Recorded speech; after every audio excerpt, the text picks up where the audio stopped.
नमस्कार सभी को। तो हम यूनिट 3 मैक्रो इकोनॉमिक्स का कर रहे थे और जिसमें हमने प्रीवियस वीडियो में हमने डिस्कस किया था aggregate demand and it's components. तो आज की वीडियो में हम सिर्फ इनके कर्व्स के बारे में डिस्कस करेंगे। तो आइए स्टार्ट करते हैं। तो एक बार जस्ट क्विक रिकैप।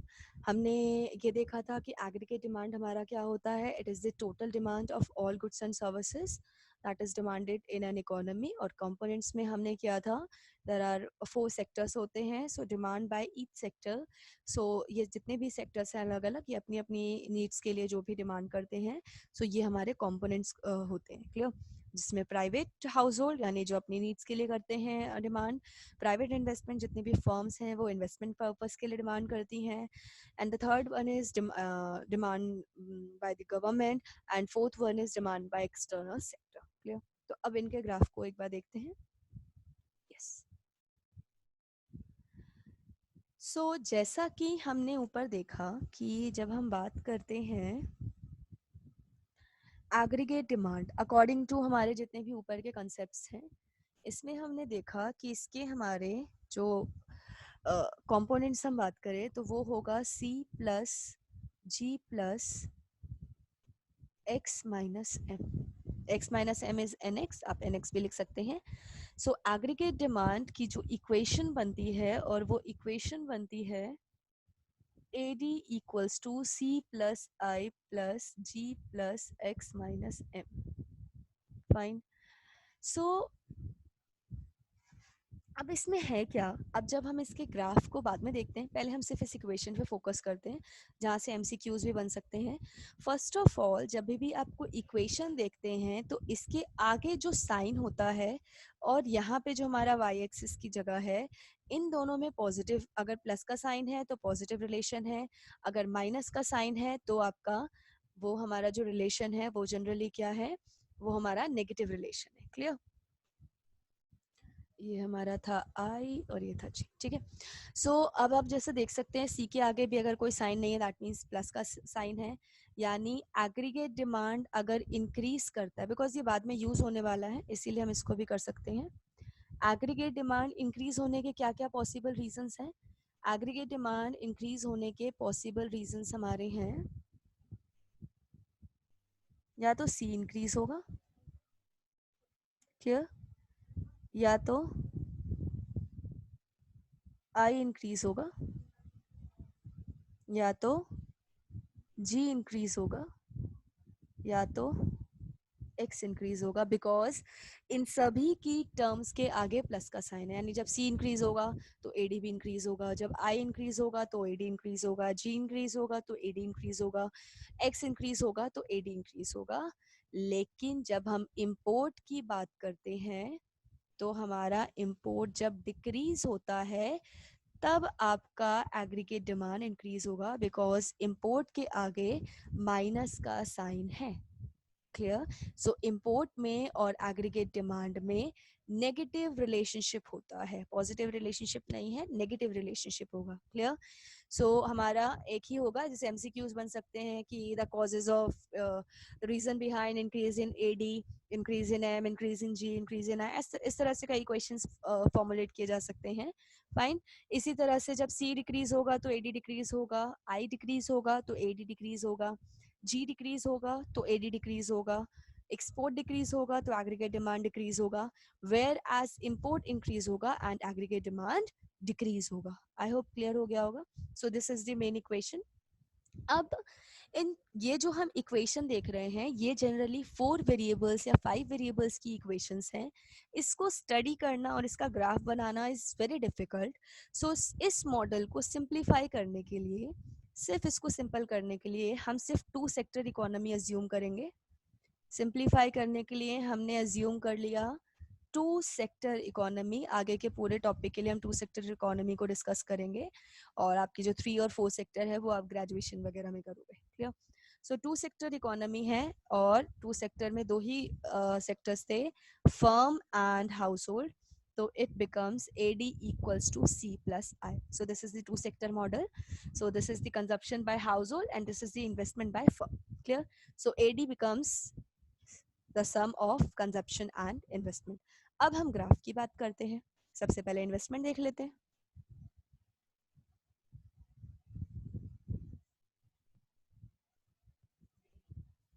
इन्वेस्टमेंट का जो कर्व होता है अकॉर्डिंग टू केन्स, ठीक है, जो हमारा इन्वेस्टमेंट का कर्व होगा अकॉर्डिंग टू केन्स, वो आपका होगा हॉरिजॉन्टल, क्योंकि यहाँ पर हमारा वाई एक्सिस पर मैंने इन्वेस्टमेंट लिया है एंड एक्स एक्सिस पर हम यहाँ पर हमेशा हमेशा इस चैप्टर में नेशनल इनकम लेते हैं, क्लियर। और ये हमारा ओरिजिन है। सो ये हमारा एक हॉरिजॉन्टल कर्व है। ऐसा क्यों है? बिकॉज अकॉर्डिंग टू केन्स, जैसा कि मैंने फर्स्ट वीडियो में केन्स का नाम लिया था, केन्स का मानना है कि जो इन्वेस्टमेंट होता है वो इनकम पर नहीं, वो इंटरेस्ट रेट पर डिपेंड करता है। ये हम बाद में देखेंगे। अकॉर्डिंग टू केन्स जो इन्वेस्टमेंट है वो इन्वेस्टमेंट इनकम पे डिपेंड नहीं करता है, वो हमारा डिपेंड करता है इंटरेस्ट रेट पर। दैट्स वाई हमारा इन्वेस्टमेंट यहाँ पर फ्री है, इंडिपेंडेंट ऑफ नेशनल इनकम है, यानी इनकम इंक्रीज हो या इनकम डिक्रीज हो फर्क नहीं पड़ेगा, इन्वेस्टमेंट उतनी ही रहेगी। इस वजह से इसका लेट्स सपोज इन्वेस्टमेंट 100 है, तो इनकम बढ़ जाए या कम हो जाए इन्वेस्टमेंट पर कोई भी फर्क नहीं पड़ेगा। That's why it is a horizontal line. Clear? Fine. So जैसे हमने अब फाइनली अगर हमने देखा, अगर हम इन्वेस्टमेंट कर्व की बात करें,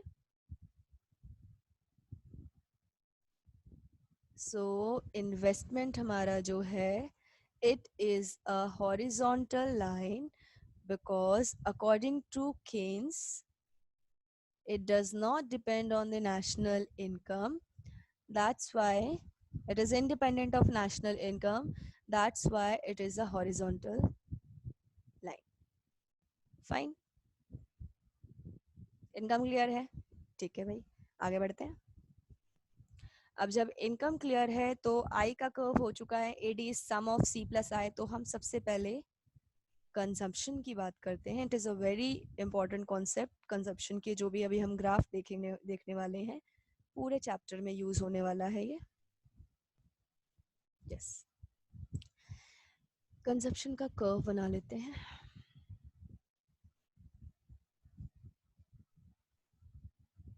सी, अगेन यहाँ पे y और वाई डी, उतना हम ध्यान नहीं देते हैं उस चीज़ पर, and this is the C. As you can see it is an upward sloping. एक बहुत आपको खास बात ध्यान रखनी है कि इट डज नॉट ओरिजिनेट, ये आपकी स्टार्टिंग इसकी ओरिजिन से नहीं होगी, एक पॉजिटिव इंटरसेप्ट से होगी। क्लियर? ऐसा क्यों है? पहली चीज हम नोटिस कर लेते हैं। सी का जो कर्व है ये आपका इस तरह से अपवर्ड जाएगा, जिसका मतलब है as income increases, consumption also increase. Clear? जैसे जैसे इनकम इंक्रीज होता है कंजम्पशन भी इंक्रीज होता है। That's why it is upward sloping curve, that is an upward sloping curve. Clear? So consumption curve is an upward sloping curve because whenever income increases consumption will also increase. Clear? Next, अब एक तो positive slope हम देख चुके हैं कि भाई क्यों है। अब हम ये देखते हैं कि इसकी शुरुआत यहाँ से क्यों हो रही है। तो इसकी शुरुआत का कारण है, और ये कारण है जहां से भी स्टार्ट हो रहा है। Let's suppose this is 100, drawing once again, ये हमारा सी कर्व है और ये हमारा ओरिजिन है, और लेट्स सपोज ये जो है 100 है, 200 है, एंड सो बढ़ता जा रहा है, 300 है। सो ये इसकी शुरुआत 0 से ना होकर कहाँ से हो रही है? 100 से हो रही है, जिसको मैं सी बार इक्वल्स टू 100 लिखूंगी। सी बार लिखने का एक रीजन है, this C bar is known as autonomous consumption.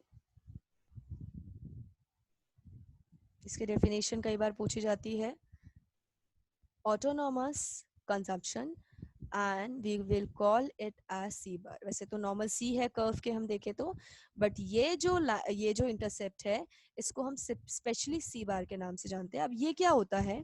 सो आप ये देख रहे हैं, अभी हमने जो ऊपर का कर्व देखा कि इनकम जीरो है, लेकिन कंजप्शन जीरो नहीं है। कंजप्शन मिनिमम कितना है? 100।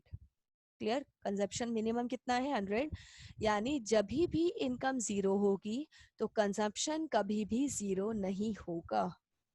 फाइन, इनकम जीरो होने पर कंजम्पशन जीरो नहीं होगा। इट इज अ जो हम मेजर एक जनरल कंसेप्ट लेकर चलते हैं यहाँ पर, इसका कारण यही है भाई कि आप कमाए या ना कमाए, आप कुछ ना कुछ तो कंज्यूम करोगे ना, चाहे प्रीवियस सेविंग से यूज करो या बोरो करो या जितनी भी चीजें हैं, बोरो कर लो। तो आप चाहे बोरो करो या कहीं से भी पैसे लाओ, फर्क नहीं पड़ता, लेकिन कभी भी जिसकी इनकम कम जीरो है, जरूरी नहीं है कि वो कुछ खाएगा नहीं, वो एक मिनिमम लेवल, एक नेसेसिटी लेवल वाला कंजप्शन तो रखेगा ही रखेगा। सो ऑटोनोमस कंजप्शन हमारा यही होता है, it is the minimum level of consumption. Clear?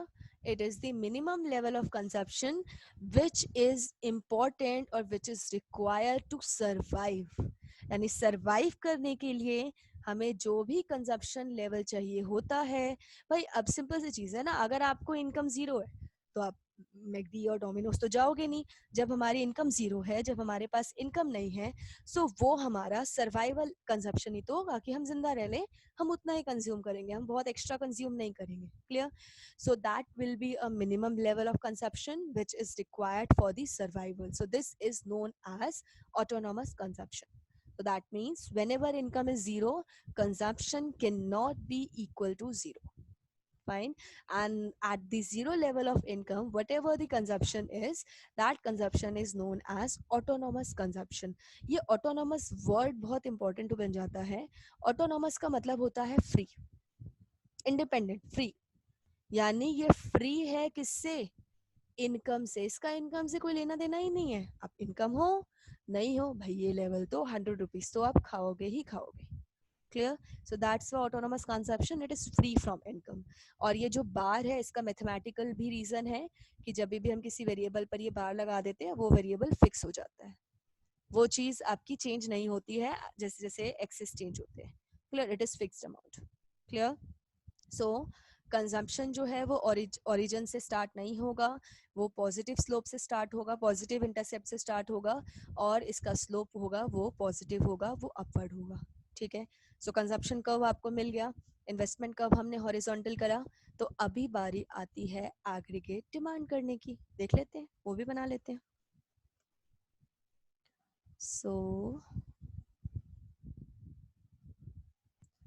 Straight line बन नहीं रही है, बट इट्स ओके। चलो एक बार और ट्राई कर लेते हैं, होपफुली बन जाए। Better than before. यस। सो ये पूरे चैप्टर में कई बार कंफ्यूजन होती है भाई, वाई एक्सिस एक्स एक्सिस पर क्या लिखना है। यहाँ पर ये पूरे चैप्टर में वर्ड यूज होने वाला है नेशनल इनकम, इसको याद रख लो। और यहाँ पर जिसका भी कर्व बना रहे हो वो आप लिख दोगे, जैसे मैं कर्व बना रही हूँ एग्रीगेट डिमांड का। फाइन।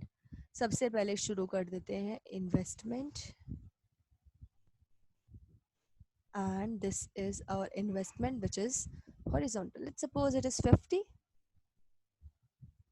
Fine. ये हमारा जीरो ओरिजिन है। अब हम कंजप्शन की बात कर लेते हैं, कंजप्शन कर्व ड्रॉ कर ले।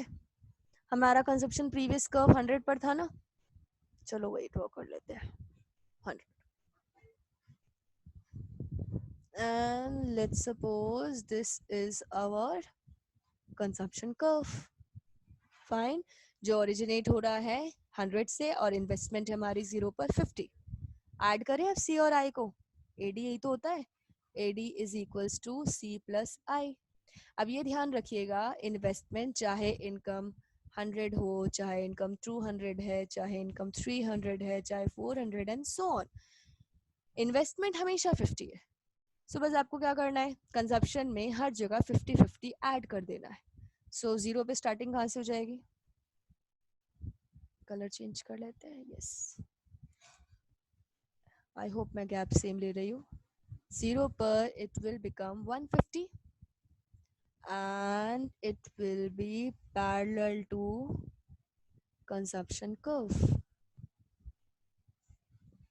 परफेक्ट पैरेलल बना है, आपको ध्यान रखना है कि ये पैरेलल बनेगा curve, that is AD equals to C plus I, right. एक और चीज देखते हैं हम पहले, फिर मैं इस पर आऊंगी। हमने देखा कि AD होता है C प्लस I, और जब मैं C को उधर भेजूंगी left hand side, so AD will be AD minus C and it is equals to investment, and here the value of investment is 50, which is always fixed. So as you know, the distance between or difference between the two line अगर जब भी वो fixed हो, that means these two curves are parallel. Clear?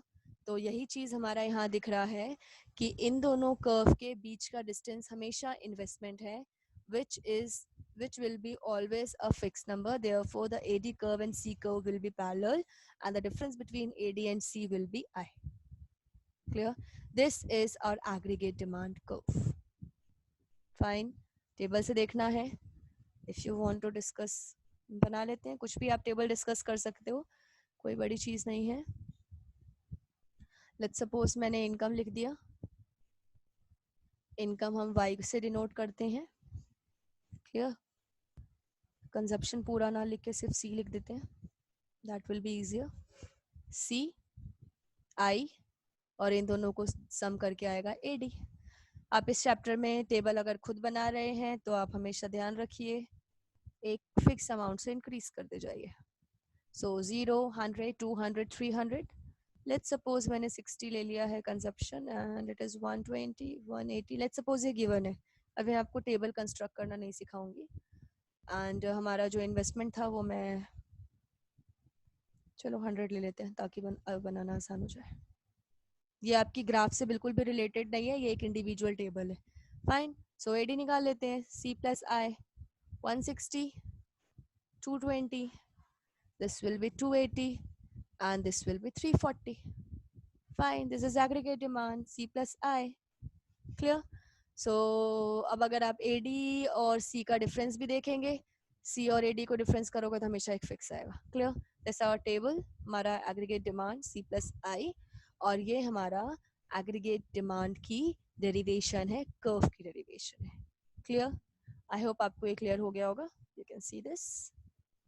We have done the investment curve where it is fixed according to Keynes, because investment depends on interest rate, not on national income. That's why it is fixed. Then consumption हमने किया, which is an upward sloping curve and which does not originate from the origin. And जो हमारा zero level पर consumption होगा, that will be known as autonomous consumption, which is fixed.